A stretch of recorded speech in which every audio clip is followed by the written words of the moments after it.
नमस्कार, India 24 times में आप सभी का स्वागत है। आरबी मेमोरियल हॉस्पिटल में सही से इलाज नहीं होने के कारण लाखों रुपया खर्च कर दिया, सही समय पर ऑपरेशन नहीं किया गया, जिससे जो आरबी मेमोरियल के सामने बैठे हैं उनके परिजन का मृत्यु हो गया।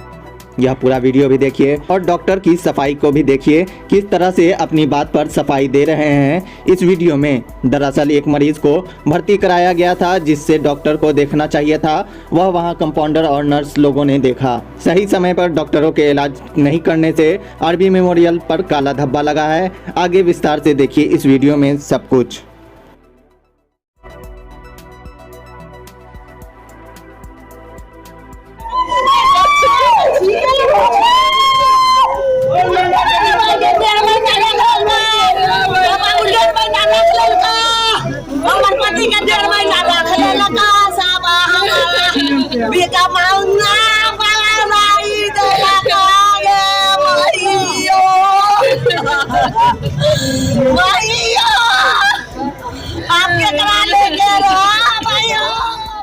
संक्षिप्त में पूरा मामला बताइए, कब भर्ती किए थे, कैसे कैसे ट्रीटमेंट चला और क्या हुआ जो आप लोग यहाँ बैठ गए? मेरा नाम शैलेश कुमार है। मेरा घर बछवाड़ा हुआ। 11 तारीख को मेरे फादर को पैरालिसिस अटैक आया। उनको हम यहाँ DMCH लेके आए, फिर रिफर करवा के 12 तारीख के मॉर्निंग में हम यहाँ आए। मॉर्निंग में 6 बजे। कहाँ? आरबी मेमोरियल हॉस्पिटल में, जो आपके बेता दरभंगा में एक रेपुटेड ब्रांड है। बस नाम का ब्रांड है, काम का नहीं है। आपको हम सारा कहानी बताते हैं। 12 तारीख को मॉर्निंग में 6 बजे लाया। इनके पास कोई डॉक्टर नहीं होता है, इनका स्टाफ ही ट्रीटमेंट करता है, जो कि गलत है। एक बड़े हॉस्पिटल में अपना डॉक्टर होना चाहिए, डॉक्टर इनके पास है नहीं। इनका स्टाफ ट्रीटमेंट करता है। डॉक्टर की विजिटिंग का टाइम होता है 10 बजे। डॉक्टर 10 बजे से पहले नहीं आते हैं। डॉक्टर 10 बजे आया, फिर ट्रीटमेंट करना स्टार्ट किया। 12 तारीख से लेकर 3 दिन तक डॉक्टर अपने पास रखा HDU के अंदर में, और कहा कि आपका पेशेंट रिकवर्ड हो जाएगा, हम लोग 3 दिन को देखेंगे कि पेशेंट का रिकवरी कितना % आपका होता है। जबकि गाइडलाइंस न्यूरो सर्जरी के कहता है कि आपका CT स्कैन पर 24 आवर्स होना चाहिए था। इनको मैंने कहा कि सर CT स्कैन आप करवाइए रेगुलर। इन्होंने 3 दिन बाद CT स्कैन करवाया। जो ब्रेन का क्लॉटेस था, जो ब्रेन का हेमरेज होता है, वो हेमरेज बढ़ गया आपका। हेमरेज बढ़ा क्यों? कि आप क्योर नहीं किए उसको। क्योर नहीं करने की वजह से हेमरेज बढ़ गया आपका। वही ट्रीटमेंट अगर 12, 13, 14 को हो जाता तो हेमरेज बढ़ता नहीं हुआ। डॉक्टर अपने रिसर्च प्रोसेस में, लेकिन उनको उनका जानकारी नहीं था। नहीं है पता भाई, आप दूसरी जगह रेफर कर दो। आपने रेफर नहीं किया उसको। 13, 14, 15 को शाम में इन्होंने कहा कि आपका पेशेंट अब सीरियस हो गया। आपका पेशेंट, जब इन्होंने CT स्कैन करने के बाद, उन्होंने 72 घंटे के बाद CT स्कैन किया, जो कि CT स्कैन करने का टाइम 24 घंटे का होता है। इसका मतलब ये पैसा बना रहे हैं, आपके पेशेंट के साथ पैसा बना रहे हैं। 72 घंटों के बाद इन्होंने CT स्कैन किया। CT स्कैन में कहता है आपके पेशेंट का कंडीशन क्रिटिकल है। क्रिटिकल कंडीशन होने के बाद इन्होंने कहा कि आपका पेशेंट का ऑपरेट करना पड़ेगा, ऑपरेशन करना पड़ेगा। मैंने कहा सब पेशेंट का चांसेस कितना है? ना 50-50 चांसेस है। ठीक है, न्यूरो सर्जन को बुलाइए आप। और न्यूरो सर्जन के बाद उनको हम 13 तारीख से बोल रहे हैं, इन्होंने न्यूरो सर्जन को बुलाया नहीं। डॉक्टर SK प्रसाद ने कहा न्यूरो यहाँ पर क्या करेगा, न्यूरो का यहाँ पर कोई रोल नहीं है, न्यूरो यहाँ कुछ नहीं कर सकता है। फिर भी मैंने प्रेशर किया, फिर भी मैंने प्रेशर डाला। प्रेशर डालने के बाद भी इन्होंने 15 के शाम में इन्होंने डॉक्टरों को बुलाया, न्यूरो सर्जन को। जब न्यूरो सर्जन ने 15 के शाम में ऑपरेट किया, ऑपरेट करने के बाद कंडीशन क्रिटिकल बना रहा। 17 तारीख को पेशेंट को थोड़ा सा होश आया। होश आने के बाद हम लोग को लगा थोड़ा सा पेशेंट रिकवर हो जाएगा, फिर इन्होंने अंधेरे में रखा पेशेंट को। उसके बाद मेरा पेशेंट लगभग 10-12 दिन तक MICU में रहा। MICU में रहने के बाद इन्होंने कहा ठीक है, पेशेंट को आप ले जा सकते हैं MICU से, जो कि एक सीवियर इंटेंसिव केयर यूनिट होता है। वहाँ पेशेंट को शिफ्ट करना बहुत टफ होता है। तो ये अपना पल्ला झाड़ रहे थे कि अब पेशेंट का जितना चूसना था हमने चूस लिया, इसको उठा के बाहर कर दो। मैंने कहा कि सर इनको पहले आप प्रीमियम वार्ड में स्टेबल कीजिए। स्टेबल करने के बाद जितना भी होगा हम लोग सब वहाँ पे केयर करेंगे। हम लोग के कहने के बाद इन्होंने कहा ठीक है, प्रीमियम वार्ड में डालते हैं। प्रीमियम वार्ड में स्टेबिलिटी कम बना रहा है। उसके अकॉर्डिंगली हम लोग सीखने का कोशिश किए कि कितना हो सकता है पेशेंट रिकवर्ड होगा या नहीं होगा। प्रीमियम वार्ड में स्टेबिलिटी नहीं आया। डॉक्टर SK प्रसाद अपना रिसर्च प्रोसेस में लगे रहे कि नहीं पेशेंट रिकवर्ड होगा नहीं होगा। परसों हम लोग ले गए घर पे, और घर पे ले आने के लिए सबसे बात करके वेंटिलेशन वाला मशीन भी खरीद लिए, बेड भी ले लिए, ऑक्सीजन का सिलेंडर भी ले लिए, आपका नेबुलाइजिंग मशीन भी ले लिए और सक्शन मशीन भी ले लिए हम लोग। लेकिन परसों फिर रात में, कल रात में पेशेंट को सीरियस हो गया। सीरियस होने के बाद फिर भी अपने रिसर्च थ्योसिस में लगे रहे और पेशेंट अब बचेगा और सडनली कहते हैं आज मॉर्निंग में कि पेशेंट आपका सीरियस हो गया। मतलब गलत मेडिसिन चला, पेशेंट रिकवर था, गलत मेडिसिन आप चला, उसके कारण पेशेंट मेरा कोलैप्स करेगा। पेशेंट मेरे फादर है त्रिपुरा और वो खुद मेडिकल प्रैक्टिशनर थे। तो इस कंडीशन में पेशेंट का कोलैप्स होना कितना सही रहता है? इतना बड़ा ब्रांड हॉस्पिटल है, रात को आपके पास कोई आता है एडमिट करवाने, इनके पास अपना डॉक्टर नहीं है। अपना डॉक्टर नहीं होने की वजह से यह ट्रीटमेंट अपने स्टाफ के थ्रू करवाते हैं। यह छोटा जूनियर डॉक्टर होता है। इतना बड़ा ब्रांड है, दरभंगा का सबसे पुराना हॉस्पिटल है, लोग आपके पास फेथ लेके आते हैं, उस फेथ में आप गलत ट्रीटमेंट करते हैं तो खिलवाड़ है ना यह। मैं शांतिपूर्ण ढंग से डीएम सर से पूछना चाहता हूं, मुख्यमंत्री महोदय से पूछना चाहता हूं कि इस तरह का जालसाजी धंधा कब तक चलेगा।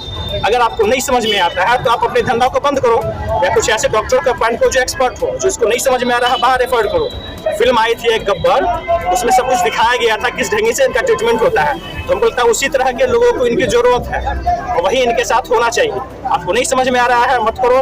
और कंडीशन ये है कि हमने अपना जमीन बेच के अभी तक 12-13 लाख रुपए लगा दिए। हॉस्पिटल का बिलिंग लगभग 5-5.5 लाख का हुआ, मेडिसिन का बिलिंग 4-5 लाख का, बाकी एक्स्ट्रा एक्सपेंसेस जो होता है। हम यहाँ से बछवाड़ा से आए हैं, एक्सपेंसेस बहुत ज्यादा हो गया। एक्सपेंस अगर खत्म हो गया दिक्कत नहीं है, पेशेंट रिकवर्ड होना चाहिए। रिकवर नहीं हुआ, हम इस बात के ग्राह नहीं, हम इस बात को दुख है। हम शांतिपूर्ण ढंग से सीएम साहब से, डीएम साहब से पूछना चाहते हैं कि आखिर ये गोरख धंधा कब तक चलेगा।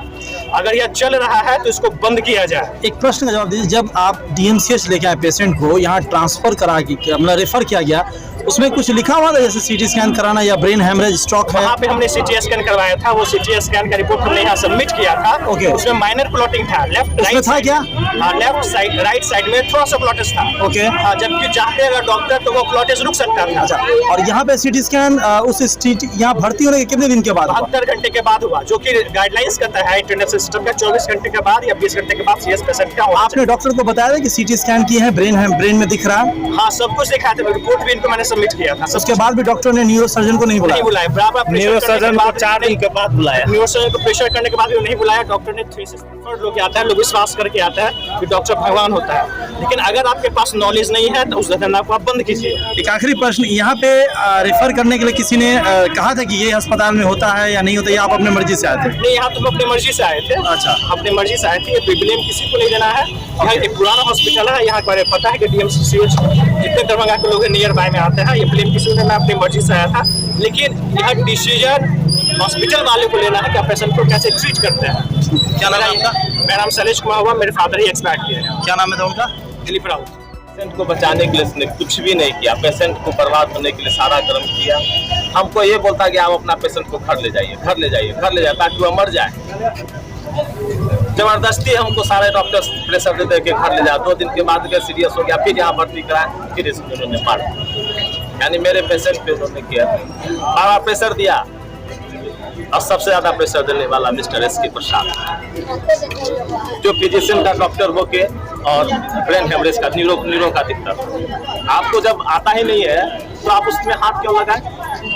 मेरा ये रिक्वेस्ट है, हम डीएम साहब के पास जाएंगे, मुख्यमंत्री के पास भी जाएंगे, जहाँ होगा वहाँ जाएंगे कि मेरा पेशेंट कोलैप्स किया तो आपने उसको क्यों एक्सेप्ट किया?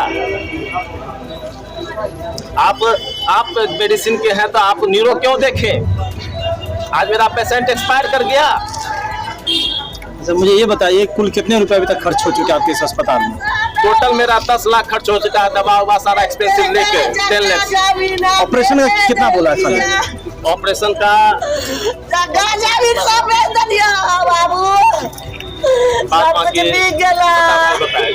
क्या नाम है आपका? बड़े बेटे हैं आप उनके। क्या नाम है पिताजी का? आपके पिताजी का क्या नाम है? श्री दिलीप राउत। कहाँ घर है आपका? नारेपुर बछवाड़ा बेगूसराय।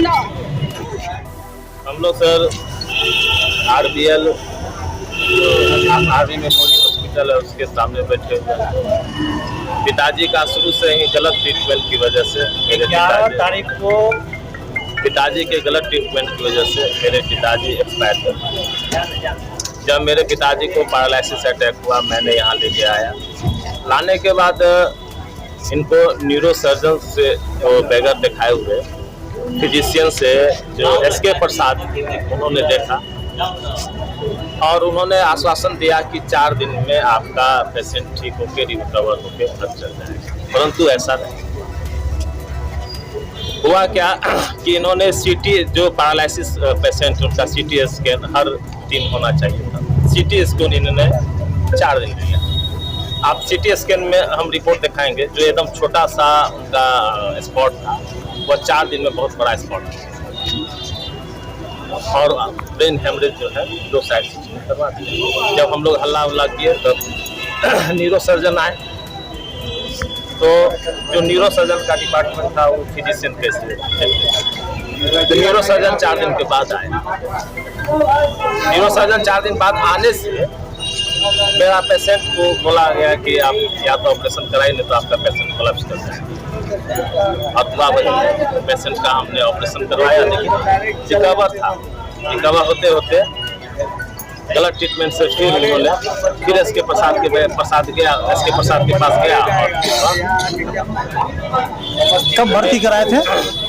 भर्ती जो है कराए थे 12 तारीख को, 11 तारीख 12 तारीख के सुबह। क्या लग रहा है डॉक्टर की देख रेख सही से नहीं हो पाती? डॉक्टर एसके प्रसाद ने हमारे पिताजी को मार दिया, उसने फुसरी से भगंदर कर दिया और वह आज एक्सपायर किए हैं। तो एसके प्रसाद की गलती, आरबी मेमोरियल के दरभंगा में बहुत बड़ा नाम है, क्या लगता है? और यह नाम नहीं है, यह एक ऐसा प्लेटफॉर्म है जहां सिर्फ डकैती की जाती है, पैसा लूटा जाता है। यहाँ अपना ऊपर जो आरोप है उसको